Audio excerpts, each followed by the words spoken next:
నాకైతే మాత్రం ఆ వర్త్ అనిపించలేదన్న. 2.5 గంటలు నిజంగా నిన్న సినిమా నుంచి బాస్ సినిమా చూసి, అనిల్ రావిపూడి గారి సినిమా చూసి ఎంత ఎక్సైట్మెంట్తో బయటకు వచ్చానో, ఎంత సాటిస్ఫాక్షన్తో బయటకు వచ్చానో, ఈరోజు లిటరల్లీ తలకాయ పట్టుకొని బయటకు వచ్చాను అన్న. అనవసరంగా అప్పటికి అనుకుంటూనే ఉన్నా, సరే సరే సరే అని చెప్పి ఇంకా వచ్చేసా. పోనీలే రవితేజ అన్న చూద్దాము, కిషోర్ తిరుమల గారి మీద కూడా కొంచెం నమ్మకం ఉండే.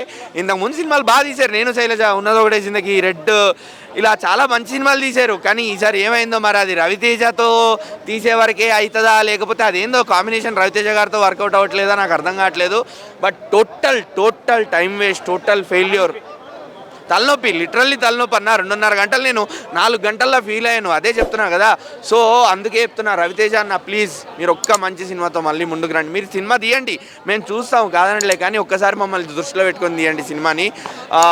సినిమాలో ఏం ప్లస్ ఉంది అంటే, నేనైతే ఏం ప్లస్ ఉందని చెప్పలేకపోతున్నాను.